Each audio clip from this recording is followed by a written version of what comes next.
I'm gonna sit here. You're gonna sit here? Yeah, this All right. is my good side. Okay. Hi, Okay. great turnout tonight. Yeah, it really is. Thanks everyone for coming. Hope it's fun. I do too. That's up to you. Tables have turned. You interviewed me and the guys in my band 2 years ago, and it is really an honor to be interviewing you, to like hang out at all and get to talk. Yeah. Because this is one of the best people in the music industry today. I'm telling you that as an artist who's sat on the other side of this table. Thanks, Hayley. Well, one good turn deserves another, and you know, I've been a fan of Hayley's. This is a nice way to set things up because it's going to get real ugly after this. Yeah, I've been a fan of yours and of the band from day one, as you know. And the first time we ever met was right at the very beginning on the brown couch in Europe, in the UK, on a show called Gonzo, which was really raw and cheap and supposed to be just a very low-key, fun experience. And the first time that we ever met, it was anything but. You guys were sort of at the beginning of your journey, and were already, I could see that you as a band felt things really deeply, and I really enjoyed that conversation. I've enjoyed it ever since, so it's good to catch up and see you. Oh, man, well, thanks. I'm pumped. We're gonna dive into some stuff. I've been researching you quite a bit. No, you're cool. You're good. You don't have anything to worry about. I just have 3 pages of notes to quiz you on.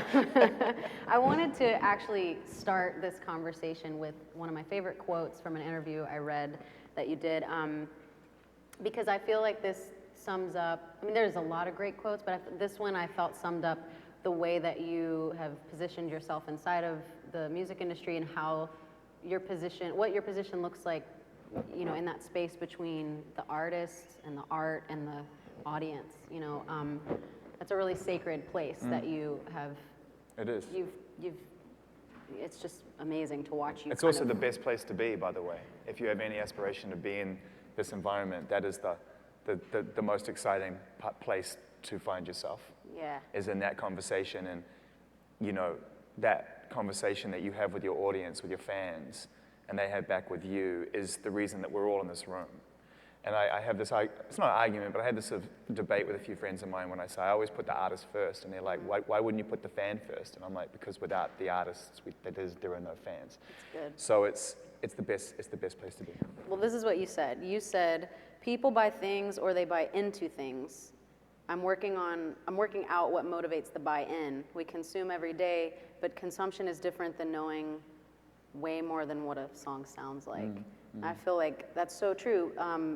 It's very cool to be able to sit on a couch with you for a Beats One interview and to feel like you really are not only super present, but you value every artist that you're talking to. And because you do that, and because you do the work and you care so much, the people who are listening, the people who are consuming that music, they really get to see what this artist is all about, and they get to understand the music from a different perspective. And I think that is what creates fans. That's what creates a lifelong connection between the art and the audience. So I just wanted you to talk about like the last few years of your career and the interviews that you've done, and how I know you've watched a lot of bands and artists grow, and people who have sort of just become like, I mean, Billie Eilish, for instance. I mean, I feel like you've been talking about her forever, but now we're looking at someone who's set up to, and she's going to have that fan base and an evolution of it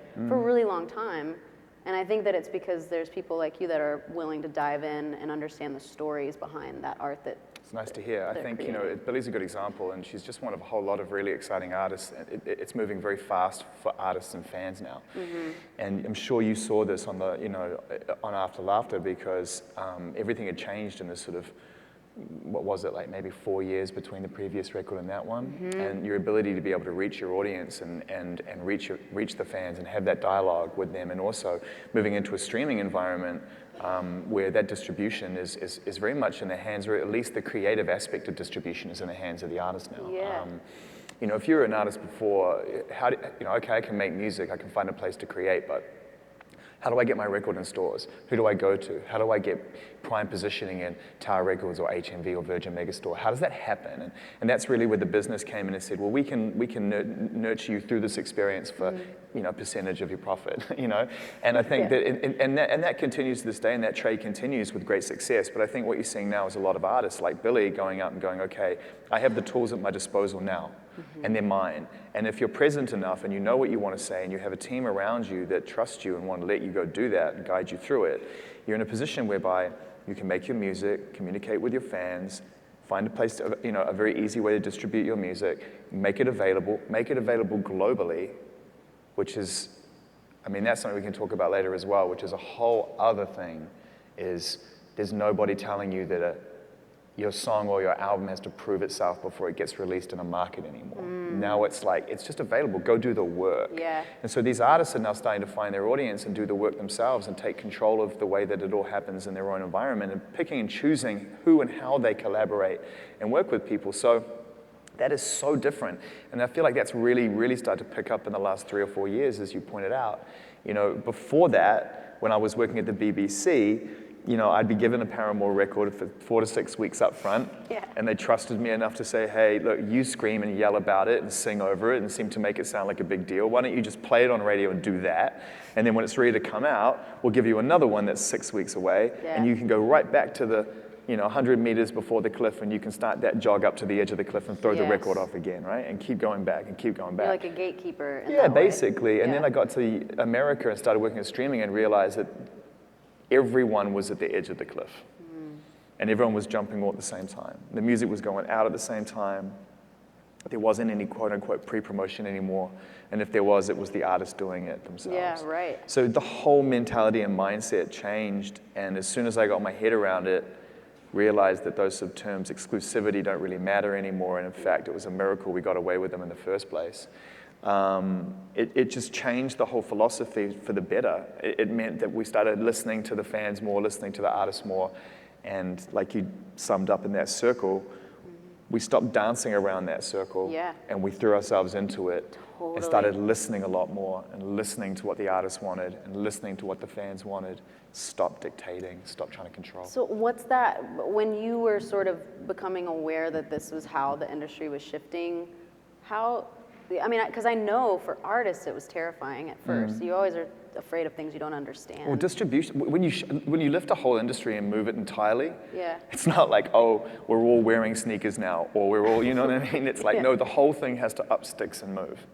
And it's all going over to streaming now, one way or the other. Yeah, right. You can't avoid it. What was that like for you, though, in broadcasting? Did you feel afraid because you had the key at first and now you're like, Totally. I was like, what's my job now? Yeah, right. How long did it take for you to like 6 months of struggle, and then about another 3 months to accept it. Oh, wow. The first 6 months I got to Apple and I was like, it's cool, we still got the records. And then everyone else was like, you can't do that. They've got to be out everywhere. That's the point. It's like as soon as they're out, they have to stream. You got to get the numbers. Yeah. You can't, what's the point in you playing a record for 4 weeks if people can't hear it? They're not streaming it. What are you talking about? You're out of your mind. So I was like, oh yeah, that makes sense. And so, we had to sort of rethink and retool the whole way we were doing it. And then, but it was great. Like, a good friend of mine who is really, really smart, who founded a label called Young Turks and manages some great bands like the XX and stuff. His name's Kais, and I called him to complain once and said, it's just crazy. Like I don't get a chance to play these records with the same sense of purpose anymore because they're just everywhere. And he just said to me, you're completely missing the point. It was never about when you had the record. It was how you played the record.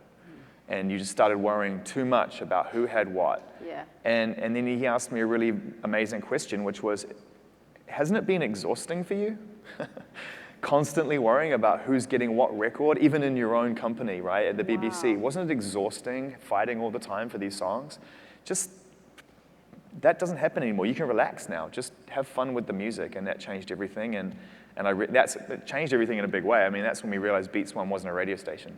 It was a live stream, and we had to do our job to be a really valuable part of Apple Music and stop trying to be a new radio station. Like that just deaded that cold. It's creative strategy that makes all the difference in a release. Yeah, and it just meant like, it's yours now. And it should have always been yours. to do what you want, when you want, how you Yeah. want. And now you're seeing so many amazing, interesting ways people are using streaming services to distribute their music. I mean, just recently, Kevin Abstract from Brockhampton just put out 3 songs, and next week 3 more songs, and next week 3 more songs. But if you look at it, it's an album. Yeah. But it's 3 different baby-related EPs. You know, Arizona Baby, Get a Baby. You know, he just kept so going down sick. like this. Yeah. And then you've got, you know, Ray Sremmurd putting out, I think it was like 3 albums simultaneously, so you ended up getting 43 songs in one hit. And then, you know, and there's just so many interesting ways you could do it. I mean, Chainsmokers trying to do their bundle, 1 song over. It's just everyone's thinking about ways that they can use this in a creative way. And so that really is the fundamental change, I think, now, is that you've always had creative process, you've had creative promotion, you've had, you know, creative merchandising, touring, artwork, videos, all the things that go along with it. But distribution was kind of fundamentally a utility. Yes. Okay, here's all the creativity, now you go distribute it. Now you have distribution. And you can go, how do I want to distribute Paramore in a really cool way that's going to get my fans' attention and make them feel like I'm thinking about every aspect of my life? It's just so much more, to me as an artist, it feels, it's strange that this was never normal for us, because we were always so headstrong and adamant about how an album cycle would look anyway.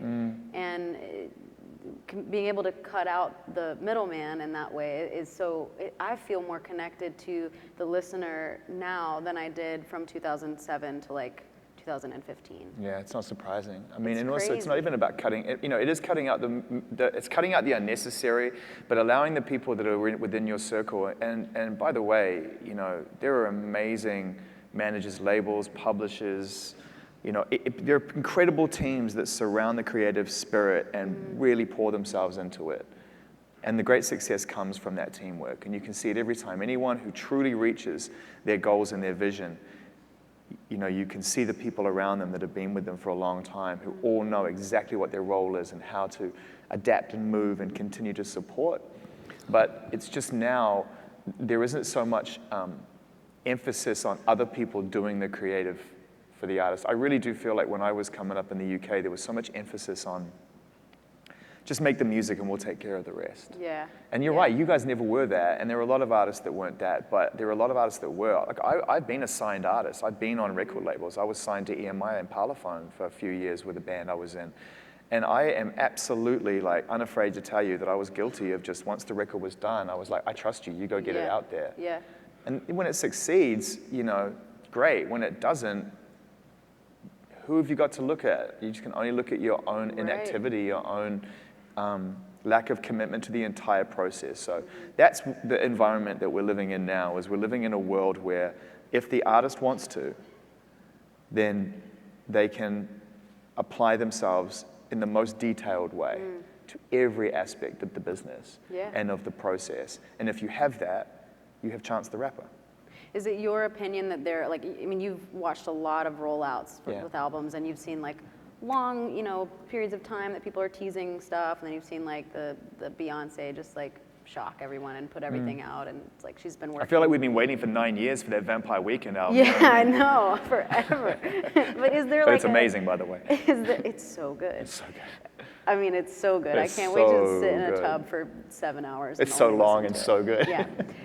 I kind of just want to know if from your vantage point, there's a best way. Because from my vantage point, it seems that it has to be about whatever that project's calling for. But I'm interested to hear you speak on seeing multiple different artists do it in so many different ways, and if there's something that tends to connect with an audience the best. Is there a best way? No, and you know, you already know the answer. It's about understanding your audience and knowing what you think that is going to get their attention in relation to the way that the project makes the artist feel. It's an extension of the themes or the mood of the record. If you make an album or something that you believe in, but it's a deep, deep record, and it's something you have to make, you know, if it's a Jay-Z 444, right? If it's a 444, which is a huge moment in hip-hop history, because in my mind, as a lifelong Jay-Z fan and as a lifelong fan and supporter and lover of rap and hip-hop culture, to watch Jay-Z come out and not chase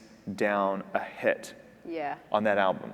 So badass. He was like, I'm going to make this album with one producer, with no ID, and I'm going to make a Hear My Dear, or I'm going to make a Blood on the Tracks, or I'm going to make something that the great artists make because they have to make it, and it doesn't matter about the hit, it matters about the start to finish statement that this album has to make for me, and where it lands in my entire career, the real fans will get that.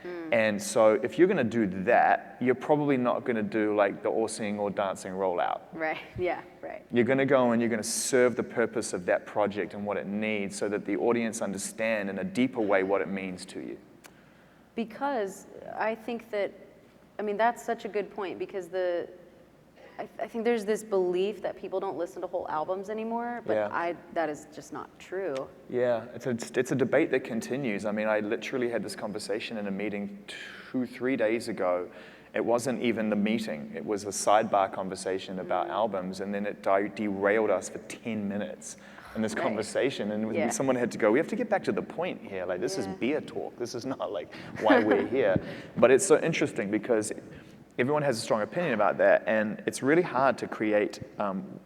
There isn't a right or wrong answer because we're living it.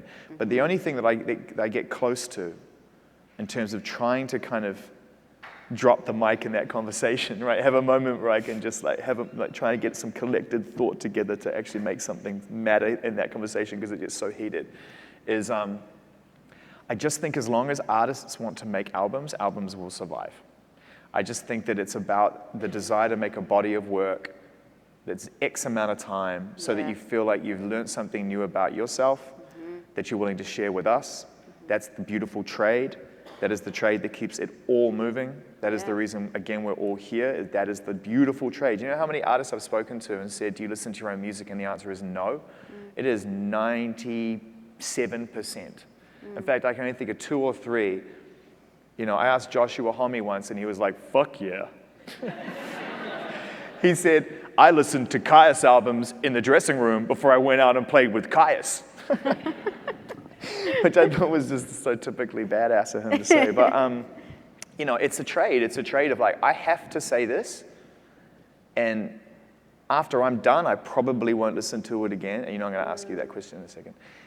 But you can listen to it, and it can mean something to you for the rest of your life.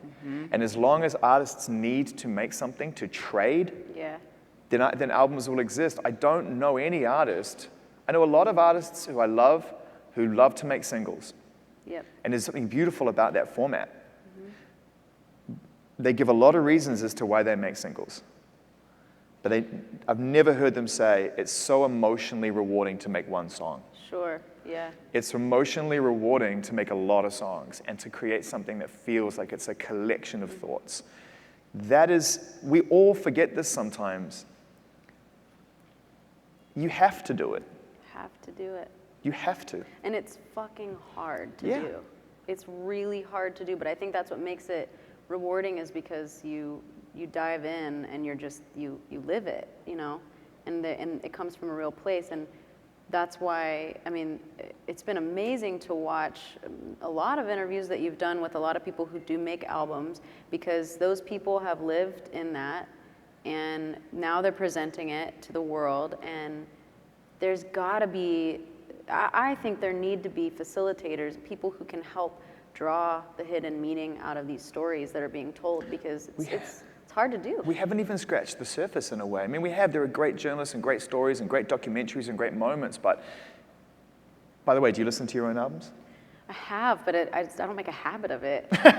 I'm like, I wonder what that sounds like today. I go back and listen to All We Know Is Falling. I'm like, oh, didn't hold up. I just think that we're in a really interesting time where we're discovering so much more about ourselves as people in terms of our vulnerabilities and our insecurities and our emotions and things that for a long time, generationally after generation after generation, generationally, they were buried. These were things that, you know, you didn't really discuss and comment on. And I do think that there are a lot of conversations getting louder now, which is great, because things are starting to shift and things are starting to come into the right focus, and a lot of old habits and old thoughts are dissipating, thank goodness. And one of the things that I think is really important is that the conversation around the human spirit continues to get loud, and music is, at its very core, the real purpose of making it, one of the most powerful ways of amplifying that conversation. Yeah. And yet I would sit down in front of artists and I'd be terrified to discuss that side of things. So you would pour yourself into this music, and then I would dance around that stuff. And no, not anymore. Yeah, It's right. not. I just don't do it anymore. And I said to you before when we met, before we came in here and had a catch up, and I was saying that the last time we spoke on the After Laughter album, we had a really great conversation at T's house. Yeah. And that conversation was one of the first times in a long time that I felt really comfortable diving into the anxiety and, you know, some of the things that you've struggled with that I definitely struggle with. And we all kind of met in the middle in that conversation. And I left that conversation going, you know what, that was probably the most rewarding part of that conversation. And I just think now we have such an opportunity to sit down with artists and focus on the empathy. Yes. And not just focus on the sound and the snare Right. and the controversial lyric and the guest appearance. All that stuff is wicked. I live for it. But now we can dive into things, if artists will let us, Yeah. that help people in a deeper, deeper way. Yep. And I think empathy is the word that I really try to focus on in conversation now. Because That's such a good one. that's really, I think, and again, we were saying before, that's, to me, if I look back on my career to date of 25 years of doing interviews, probably, I think about the core themes. Artists really make music because they want empathy. Yeah, big time. We really need to be understood bad. You know, and it's Really badly. and I just think that, you know, it's a really important thing to acknowledge as a fan, and if you're in a privileged enough position to be a conduit for that information, that's exciting to me now. Wow, the level of conversations we can have that can help people in layers deeper than the music. Yes. That is what I love about your show. That's what I love about Apple Music. I think that there's so many ways for people to not only consume their favorite artist's art, but actually know it and relate to it and see these stories and understand what that felt like. I think that it's so, so important. I mean, we're kind of speaking more to artists that might already have a fan base, like an audience. I mean, our band was lucky that, you know, we sort of were born into the internet because it was already happening. Social media was maybe not quite the norm. You but embraced it, though. I mean, there's a lot of artists out there right now. That train has left the building. Yeah, I can see how it would be, because me personally, it took me longer as a person than as a member of a band, because our band was we were just part of all sorts of conversations at the label or whatever, and we were learning new ways to distribute our music. But until I started using streaming services and having that capability on my phone, I feel like that's when I started. I felt like I was in high school again. I was like discovering more music than I had since high school, since before the band. Can I ask you a question? Because Yeah. one of the things I've used you guys as a reference point for other bands, certainly coming from a place of rock and roll or writing music from genres that haven't necessarily landed as quickly as others, because there were certain styles of music, of course, that lent themselves to streaming naturally because they were using the free space so quick, so productively. Yeah. They were using SoundCloud such an innovative and amazing way that Yeah. all they had to do was just go, oh, we'll go over to this one, it pays us. You know, we've makes already sense. been using this one. We know how to use this stuff. We just make it, put it out. We'll just go over here. It's fine. And so, bam, you know. And I felt like, and I've said this before, I felt like you guys, you know, opened the door a little further for artists within your peer group. I'd say you guys, 21 Pilots and Imagine Dragons, have really led the way in terms of taking quote-unquote rock and roll music and putting it in a space where streaming seemed to be a priority. And I wonder whether that was a conscious decision, because you came to us and were like, we really want to do something quite meaningful with Apple Music. And I wondered if that was a conscious decision. I mean, really, Taylor and Zach were using streaming services before I was, and it's so funny because it was exactly the same as being middle school, junior high friends, because Taylor was the person that would find all the bands that we would get obsessed with. Like he was sort of like he was just surveying the scene and kind of finding cool shit. And then Zach would make all sorts of mix CDs for us. And so as we got older and you know, we're using they're using streaming services more, when I was still trying to be super romantic and go to Grimey's and buy my records, and like I was really trying to hold strong. Taylor would be discovering new bands, and Zach would be making playlists and sharing them and stuff. So For me, it wasn't until After Laughter that it felt like a really exciting part of the release, the rollout, the strategy, if you will. Like I think it was the aspect of storytelling and being able to sit down with someone that felt trustworthy to talk to about these songs that were sensitive for me at the time to talk about the subject matter. Before that, when we were putting out Self-Titled, that was probably the first album that we released where I was aware of streaming as part of a rollout strategy, and I just really wasn't.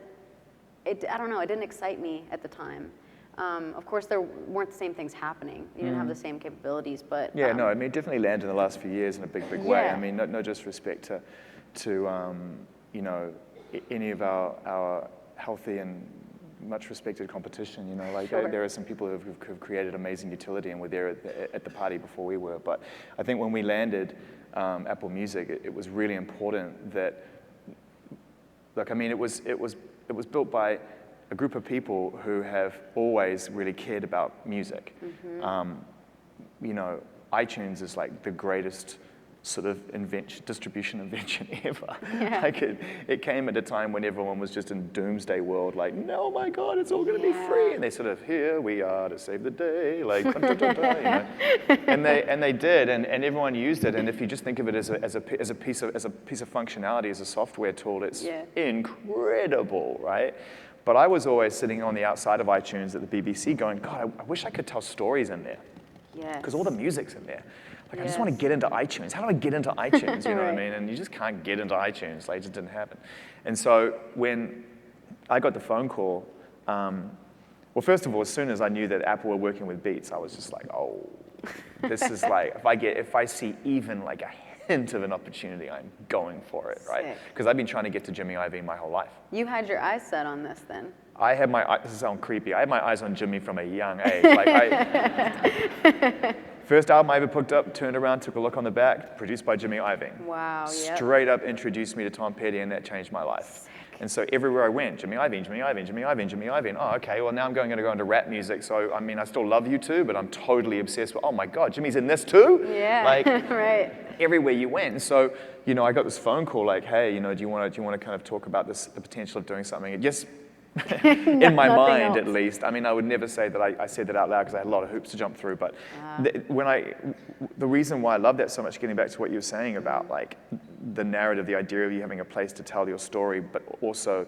where the music lives, was that's really what Jimmy and Trent, Larry, Eddie, Robert, Tim, anybody involved in that environment, you know, Bose, Brooke, you know, everyone I would talk to in the early days were like, no, you should just go and build it around the artists and build it out of what you've already been doing. We've hired you for what you do, not for what we do, and gave us the lane to go do that. And I'm really glad they did, because I love streaming. I love being a music fan in the streaming era. I love getting into my car and my kids going, 916 Frosty, you gotta listen to 916 Frosty. Or but then me going, have you heard, you know, Delta Funky Homo Sapien? You know, and we trade like generations in the generation game, you know. And I love like, you know, going in and going, I wonder whether or not, you know, I am a Grateful Dead fan, and I'll go and I'll dive into Grateful Dead and then realize I'm not a Grateful Dead fan. But the point is that I get to do that in the streaming world and not have to like, you know, kill my bank balance to do it. It's done. So I love that. But if you just have that, it becomes very much a utility experience. Yeah. And I never grew up looking at music that way. Right. We all grew up looking at music through this romantic filter, this lens of like, what's on the back? Why does the artwork matter? Yeah. What's your favorite album? What's your favorite song on that album? You're out of your mind. That's the worst song on that album. You know, it's the T-shirt you wore to school and to meet people. Yeah. It's the concert you went to that changed your life. It's all the things that really stemmed from the human side of it. Yes. And a lot was made when we got to Apple Music around, we're the human counterpart to the algorithm. That was a little bit of a misdirection, and we took it and we ran with it. And it's only after 6 months we realized, no, we're actually there to work within the algorithm and to work alongside the algorithm, because that's a hugely impressive development in the music business, to go to your device and listen to something and then realize that it's going to put you in touch with something else. That is so important. I'm so glad we're going to talk about this, because growing up, I think the way that I would find out about other bands that might be related, well, number one, there was the internet, so I did a lot of Googling. What is emo? And I was like 11 years old. They're zooming in on you, by the way, just in case you're wondering. I don't know, but you're getting real close. It's getting so close right now. Don't do this. Keep on going. Keep going. Why? Keep going. It's so close right now. It's like What literally is like that. No, we don't need that. I hate when they do that at festivals. Oh, you know? God. Yeah, keep it on him. It's Sorry, about him. go on. That's good. It was like a slow doom zoom. Zane's tanner than me, so he looks fine Like a slow underneath. doom zoom. Terrible. All right, go on. But I just used to find out about so many bands based on the bands that my favorites would tour with. And it was like, festival bills and tour bills. It was very, like when we started touring, it was so crucial that we were on the right bills. And oh my God, if we had to take like a good opportunity over like a Money favorite, or any of that stuff, yeah. Like it crushed us, and there's times you do, because when you're in a van getting paid in pizza, you're just sort of like, I'll do what I gotta do to get to the next show. But But hey, Deftones want you to drive to Sacramento. It's like, yes. Yeah. It's like, yes. Yes. But it's just like, that was how we figured it out. Or sometimes you would look in liner notes and see who bands think, if they think other bands that they've toured with. Oh my God, that's how I used to discover new rappers. I would go on the back of these albums and I would look down and I would go, I don't know who that is. And then I'd go on the record store and I'd go, who's this? Yes. And they'd be like, new single over there. And then it would just start this whole thing. It was so good, man. And it was really romantic. I mean, I don't know how many of you guys actually live in Nashville or if you've been to Grimey's records, but Grimey would like give me samplers all the time. That's how I found out about so many cool bands. And we just, we may not have that exact experience now, but I really love what playlisting has done for me as a music consumer, as someone that really needs to discover things, and I don't ever want to get stuck. Well, the context is one of the great things about this modern era, is the fact that, the context of a song would really exist either side of songs on radio or on an album, but it's stuck. Yeah. Or you go to a live concert, and I mean, how many concerts do we all go to? And you'd be like, what are they going to start with? What are they going to start with? What are they going to start with? The first time I ever saw Beastie Boys and they came out to Slow and Low, I was like, I'm never forgetting this moment of the song. Yes. Right? And so it makes you realize that one of the things that we probably have overlooked throughout our life, or at least don't consciously think about, is the context of music, like the environment within it, that it exists within its peer group or within other songs. Yeah. And streaming has blown that wide open, because now, you could put out an album and it can be successful, but all your songs are just taken and moved and put next to other songs. And I mean, how many people, and this is a genuine question, God, I hope it's a good number. How many people have discovered one of their new favorite bands or artists, or just a new song, because it was next to a song they knew on a playlist?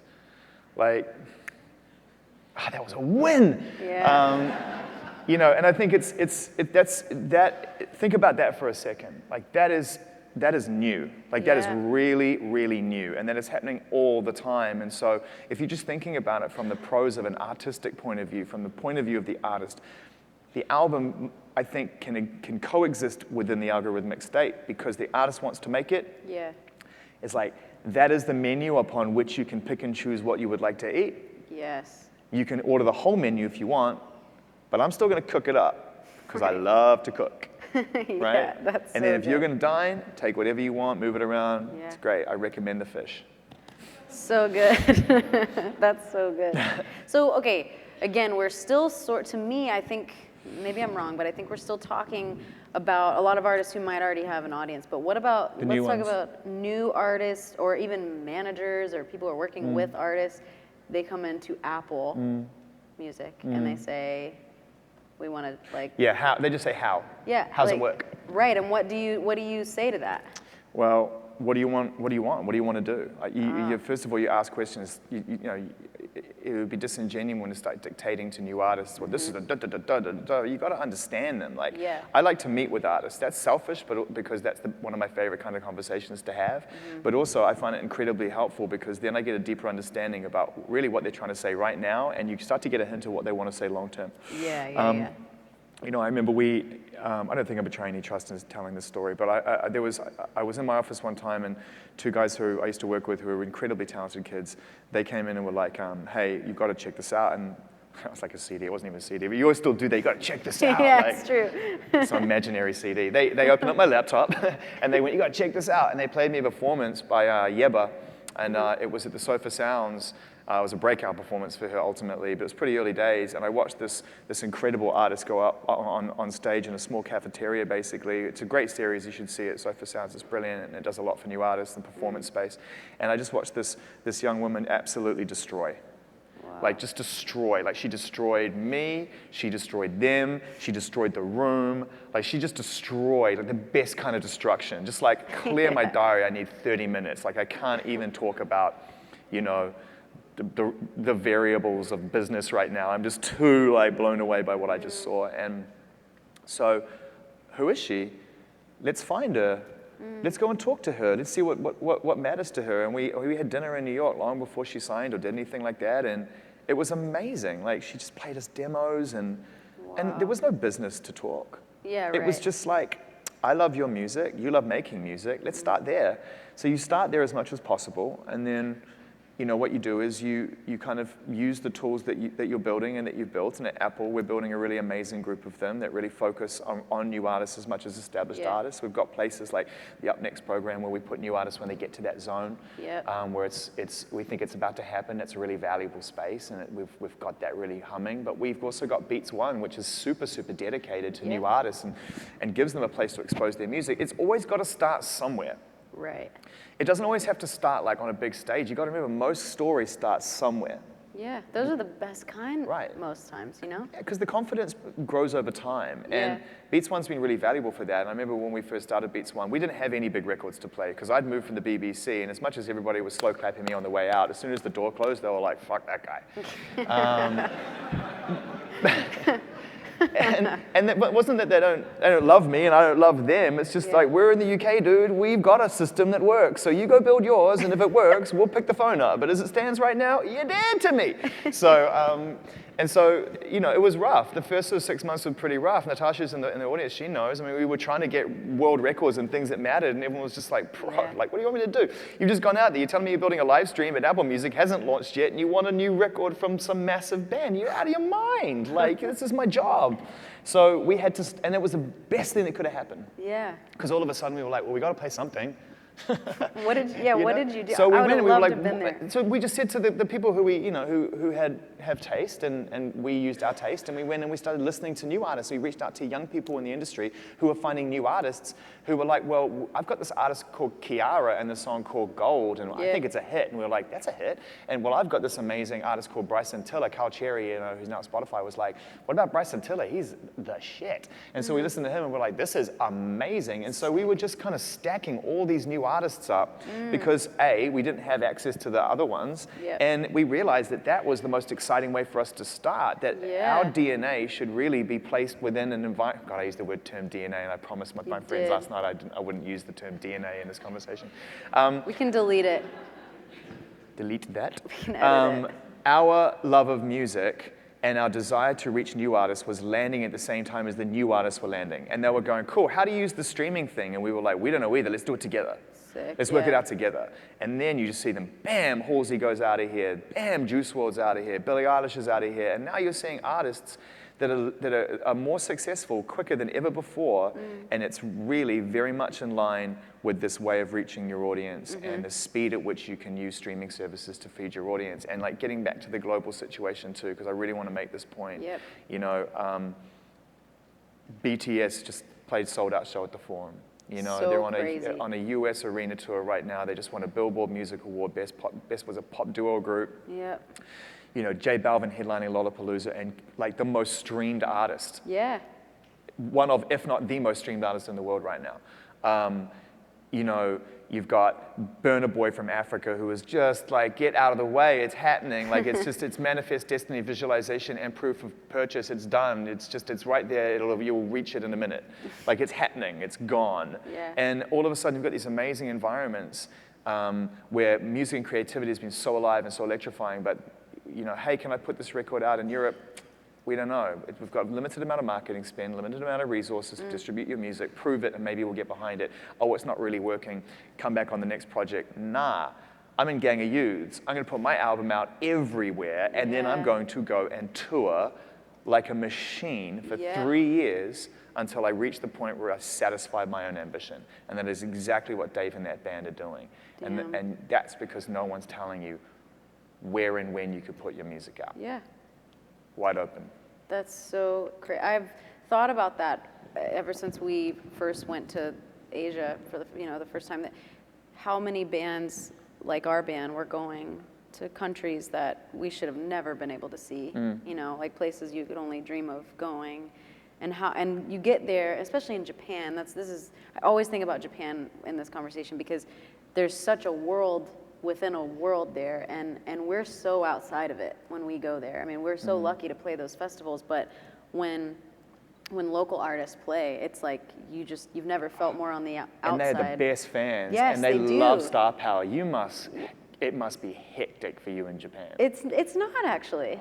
I don't believe It's not that for that a second. crazy, man. I don't believe that. It's for a fun second. though. It is really fun. But I mean, I think it's so cool to see international artists doing it here in America because growing up, my mom brought a CD back from Japan. She went on a teacher trip to Japan and brought back a CD of an all-girl rock band, which, like at the time when I was a kid, that just the closest thing. Mind. Yeah, it blew my mind. Yeah. And they weren't like a grungy band. They were it was like catchy, but they all had instruments and stuff. And I wish I remembered their name. I've lost the CD at this point, but that was all happening, and now we have access to it from all over the world, and I love that they get the chance to, It's the best. Yeah. It's like, really, it's in your hands. How much work are you willing to put in? How much creativity are you willing to apply to the entire experience? Yeah. How much detail are you willing to focus on, and how much work are you willing to do? Yes. And by the way, if you wake up in the morning and wait for someone to tell you to be creative, you shouldn't be being creative for a living, right? That is something that you should just wake up and it's just come naturally to you. And it used to be the other way. People used to say, oh, look, we haven't got time for you right now because we've got 6 other albums on our slate we have to focus on. So you've had a run, go back, think about what you want to do, and then see us again in a year's time and we'll put your album out, we'll give you. Now it's like, no one can tell you that. Right. No one can tell you to stop. No one can tell Juice WRLD to stop. I remember being in the studio with Future one time, and I was trying to get it because I did 3 or 4 days in the studio with him one time, 3 days, and it was an amazing experience. And I was trying to load up my project onto a hard drive so I could put it in through to the engineer and he could load it up and Future could start recording. Probably going to take 10 minutes for me to bounce it, load it, get it in there to a place where I felt it would sound good in the headphones. In that 10 minutes, he was standing over the engineer going, load up that one.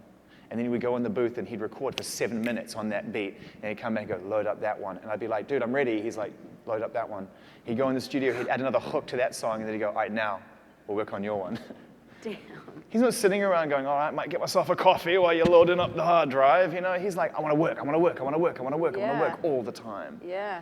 And now there's a way for that music to come out too. Like, we can keep up with that level of It's really productivity. up to the artist, isn't it? It always has been. It just got very confusing. And I Yes. think even though it seems confusing now, and you could walk up and down this high street in Nashville and ask 100 people, and you'd hope that a lot of them would know what streaming is, but I wouldn't guarantee it. We're still getting there. But it's actually less confusing. I sit in cars with people, sometimes I'll be in an Uber, whatever, and they'll be listening to a CD, and I'll be like, do you stream? And they're like, no. And I'm like, why not? And they're like, it's just confusing. I'm like, all right, that's cool, I understand that. And it's a chunk of change out of your pocket every month. I get it, you really, but think about it this way, like, what's your favorite artist? And they'll say, Bob Dylan. And I'm like, have you listened to every Bob Dylan album ever? And he or she will go, that's impossible. I'm like, no, it's not. It's not impossible. It's not impossible. And For it's so $9.99 a month, you too can go and listen. You gotta sell, man. You gotta be a salesperson. You got the hustle is real. Is that what you're here to do? You're here in Nashville to just I'm get glad on you the- mentioned that. So, who's a subscriber? No, I'm joking. You're like on the Pedal Tavern. So, are you streaming any? Yeah, can we wrap this up? I got to Chicago in 3 hours. Oh man. Okay, so and also artist-led shows too is another thing. Well, and by the way, you are an artist. You Thanks. you are. No, It's not that's- a compliment, it's a fact. It's a compliment to me, and I Well, appreciate it. Thank you. You're welcome, but he's nice an to hear that. artist, you guys. I'm not that nice. He's just he's a very talented artist. Thank you. You're welcome. And I think, that is, I think, the key to, I think it's why bands like Paramore get ready to set up a record and we're like, yeah, we want to do this. We want to do something with Apple Music. Because I think there's just we're related, We are artist friendly. Yes. That's not a line. That's a fact. It just is. It's a fact. It is a fact. It's in the press. Yeah. We're artist friendly. And, you know, it was Father's Day when Eddie and Tim listened to Taylor Swift that day. And I was like, I am on the right team. Wow. Like, all right. Because, you know, there are decisions that have to get made for lots of different reasons. And sometimes you have to be a grown-up and allow business to be business, even though you have strong feelings the other way. That's a fact of life, right? You want everything to be holistic, but it's not a reality sometimes. That day, all my holistic dreams came true. Wow. I was just like, oh man, you know, they're going to, I know I'm working for a company now that are going to allow me to do my best work because they know what's important to me. They didn't do it for me. They did it for the artists. Yeah. And they did it for the fans, and they did it because Apple do the right thing. And I just felt so good because I felt like even though they didn't have me in their mind intentionally, I felt front and center because now I knew that I was going to be able to build Beats One into something that really mattered to the artist, and I wasn't going to be, you know, contradicting myself to a degree, even just a small degree. And so I'm really proud of that fact. I'm very proud going to work there for that reason, and they've given us, you know, an incredible lane for us to be able to go and focus on what matters to you and what matters to Drake and what matters to Ezra Koenig and Jenny Beth and Joshua Homme and St. Vincent and Billie Eilish and any one of the amazing artists who come in and create shows with us. And the reason for that is just simply because, you know, I've spent a long time interviewing artists, and at the end of the day, you know, that's a really fun thing for me to do, but how are we going to build a radio station with 50 DJs? I mean, it would have been terrible. I mean, going around to all these great DJs and great radio stations and through them 3 months and trying to lure them away, it was just such an awful, gross idea. Yeah. You know, there are great DJs I'd love to work with at Beats One, but that should happen organically, naturally, at a time when they're willing to make a change and we're willing to prove that we're the place they should come to. But going and knocking on their door, like pulling up with a white van and going with a clipboard and going, can they meet me outside so I can make them an offer? It was just gross, you know. I was about to give a whole bunch of names then, that would have been press. But you know, it was like we have to fill this thing, and the best way that we can do it is to give the artists a platform where they can actually start to build their own real estate, your own environment that you can go out there, play your music or not play your own music, but definitely play other people's music and have whatever conversations you want to have, and treat it like an extension of creativity, and don't treat it like promo, because I have to sit down and talk to you. I know what promo means, and one of the best things you can do if you're in the music business or the media business is to walk into every room wanting to interview an artist knowing full well that they want to be anywhere but there. They want to be anywhere but there. Because dancing about architecture, right? I make music because I don't know how to talk about it. Now you want me to talk about it? How the hell am I supposed to do that? That's my job, right? I know how challenging that is. So, okay, let's give it to you. You go do it. You've been complaining about people like me for the last 40 years. Here, you take the mic, you go do it. Well, I don't know how to do that. Just try. Just try. Just sit down and have a conversation, play a record, see how it feels. You might like it. Oh, surprise, surprise. I'd say 80% of the people who started shows on Beats One have either come back or still there or will come back. It's an addictive experience. So why don't you do one, for God's sake? Jesus, I've been asking you now for 3 years. Like, what the hell? Talk about a holdout. Oh my God. Nobody wants to listen to the same 3 Me Without You songs for the rest of their life, because that's all I would play. That's actually a hook. You know what? That sounds like a successful podcast. Yeah, maybe a podcast. Maybe we'll do that. It's been good. It's been really good. It's been really fun. I mean, it's been the most fun thing to listen to, regardless of being able to build it. The challenges of building it, and because, you know, trying to work with artists in any environment comes with a very specific level of patience, as your management will attest. And so, you know, working in that environment, there you go. That environment is brilliant and rewarding, and at times challenging. But then you listen to it go out, and you listen to Frank Ocean, Blonded Radio, or Memento Mori, The Weekend Show, or what Virgil's doing with us right now, or Billy, or Mike D, or any of these shows, and you're just like, wow, this is really awesome. Like, I'm really, really getting a deeper understanding of who this person is, or who this group is, and what they want to say. So it's been really great. So sick. One thing that I really like about using Apple Music is I love that there's a No Frills lyrics page that you can go to. Uh-oh. No, I really love it. Really? But you do know that there's You're not setting me up for one of your... No, I'm not. You're not going to go there? Actually, I do need you to take some notes back to your office. No, I know. I think everybody knows that, I think.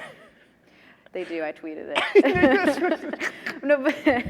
No, but really. By the way, I love it when you do that. I think that's the best thing. I think, you know, Twitter's such a great place to, like, you know, get people to fix shit.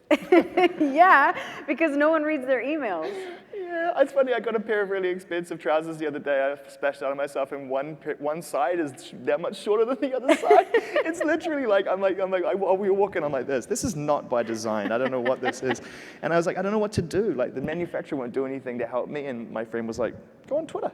Did you? I'm going to. Yes, I'm gonna retweet it. I'm gonna do the Hayley Williams thing and go on Twitter and see just if it be like, works. Sometimes it doesn't, but sometimes you get like loads of pints of vegan ice cream to your bus, like randomly, just by being like. Oh my God, you're such a grump. You're It's like, so you should do a stupid. column and another thing with Hayley Williams. It should just be like, It's and another thing.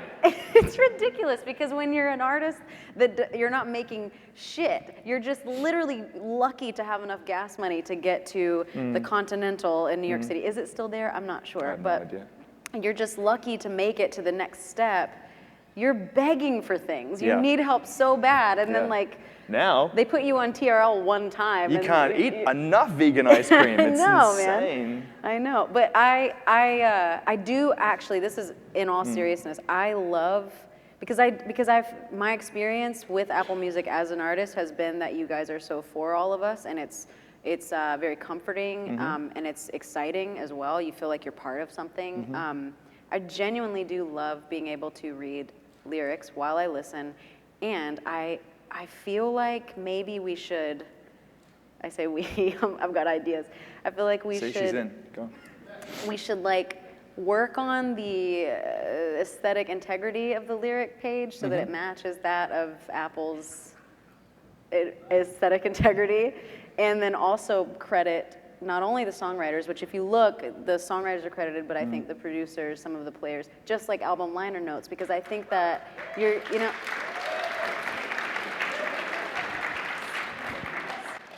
This is the only reason you came. it's been a long time since I've been cheered for. This has been a 55-minute troll. Liz, I haven't been on stage in 8 months. I needed that moment. That was just, Dude, you got she got a moment. And by the way, sorry. I don't want my desperate attempt to try and be funny nor to mask my own levels of insecurity and self-esteem issues to stop the fact that I completely agree. And so do a lot of people that I work with. Sure. Those things to me are developments, and I can't speak for the people who have to ultimately do that work. Yeah, right. And one of the things you learn working in a big company, any company, is don't speak for the people you work with, because then you go to work and they're like, great, I got 10 things to do, and you just made it 11. Huge shift. But I know that we've been talking. It's true, but we've been talking about this, and we want, as much. I would love even more of that to exist, just like you, because it's what I grew up really loving about music was that. The first time I ever got a credit on a record was one of the proudest moments of my life. I mean, no one ever saw it, even less heard it. But the fact that it existed was something, at the very least, I could show my parents and be like, look, special. I just did it. Yeah, and it's aspirational for young people who want to do that too. That was so exciting for me to buy. You should come in and you should sit with the lyrics people and you should come have a conversation. I would love to. Lyrics are just my favorite thing in the world. Well, consider that an invitation. Sick, I'm there. You knock out a couple of radio shows while you're there. Okay, yes. I want you to know how appreciated you are by artists, and I want you to know how seen people feel by you, and also the audiences and the fans that are so excited about the music that you're highlighting. They feel seen too, and you're so fucking cool, and it is such an honor to have gotten to know you, what little I've already gotten to know you, just because I happen to play music for a living. You're so special, and you are an artist too, and I'm just really excited to see what else that you're gonna do, because you've just done so many cool things already, and you've been so open to change and evolution of the industry, and still being for artists. I just can't wait for the rest of your career. Shucks. It's exciting. Look.